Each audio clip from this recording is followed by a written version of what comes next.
गुदगुदाती है ये, हंसाती भी है, पर थोड़ा थोड़ा रुलाती भी है। आओ आज हम चलते हैं कहानियों की दुनिया में।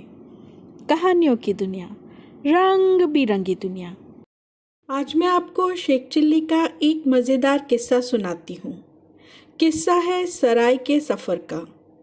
एक बार की बात है, शेख चिल्ली अपनी ससुराल से घर जा रहा था। उसके ससुराल के गांव में कोई रेलवे स्टेशन नहीं था। 2 गांव पैदल जाकर रेलवे स्टेशन मिलता था और वहां से ट्रेन का सफ़र कर 2 स्टेशन निकलने के बाद उनके घर के गांव के पास का रेलवे स्टेशन पड़ता था। उसके बाद भी स्टेशन से गांव 21 किलोमीटर दूर था। कई बार ससुराल से घर जाने में रात हो जाती थी। शेख चिल्ली की माँ ने उसे पहले ही समझाया था, अंधेरे में अकेले सफ़र न करना।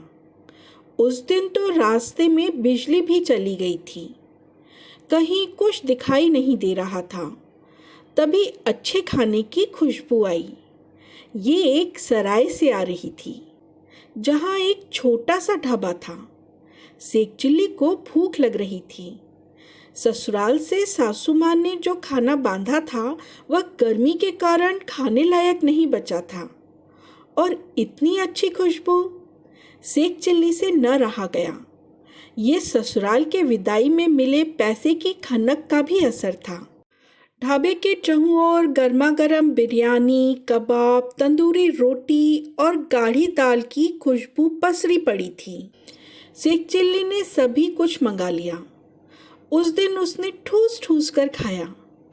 जब उससे और न खाया गया तो बचा हुआ पास खड़े कुत्ते को खिला दिया। शायद ये गरम जेब की नवाबी ही थी। गांव में बिजली नहीं थी, सब कुछ थोड़ा थोड़ा दिख रहा था। शेख चिल्ली ने सोचा आगे की यात्रा कल सुबह की जाए, और वह उसी सराय में रुक गया।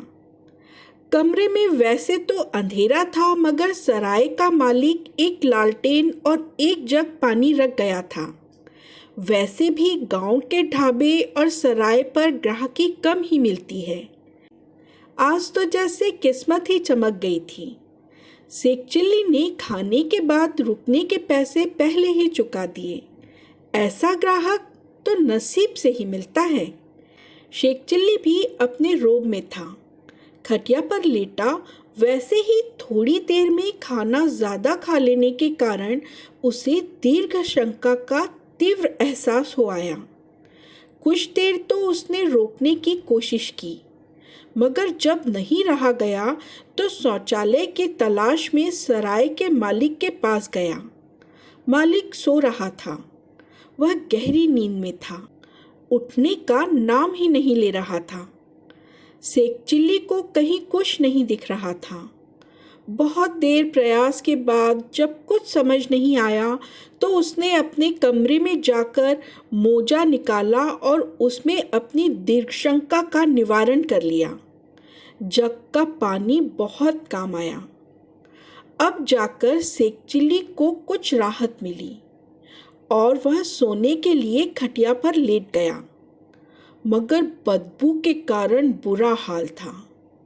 और उससे भी बड़ी समस्या यह थी, अगर नींद गहरी आ गई और सुबह नींद नहीं खुली तो क्या होगा। सराय का मालिक कमरे में पड़ा ये मोजा जरूर देख लेगा। वह क्या सोचेगा। शेख चिल्ली को अपनी इज्जत की चिंता सताने लगी। तभी उसे विचार आया। उसने वह मोजा पंखे के ऊपर छुपा दिया और इत्मीनान से सो गया। शेख चिल्ली को जब गहरी नींद लग गई तभी अचानक बिजली आ गई। पंखा चलने लगा। उस गर्मी में पंखे की ठंडी हवा शेख चिल्ली को बड़ी अच्छी लग रही थी।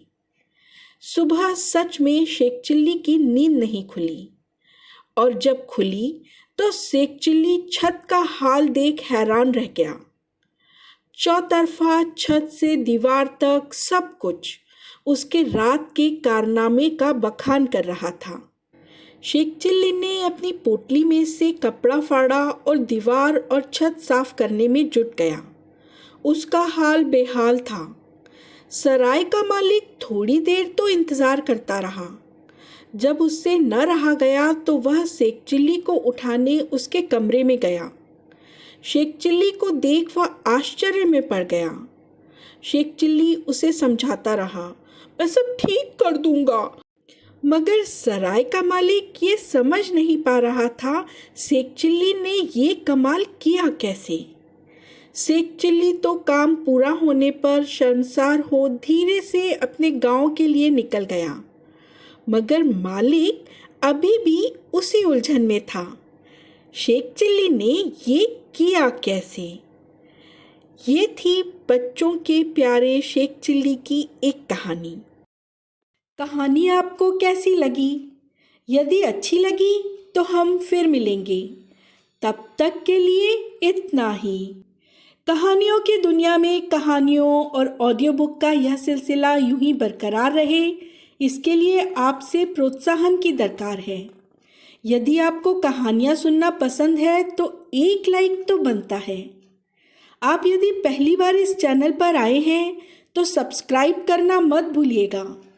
आपके द्वारा किए गए कमेंट हमें और अच्छा कार्य करने के लिए प्रेरित करते हैं। ये थी कहानियों की दुनिया, हंसती खिलखिलाती कहानियों की दुनिया। गुदगुदाती है ये, हंसाती भी है, पर थोड़ा थोड़ा रुलाती भी है।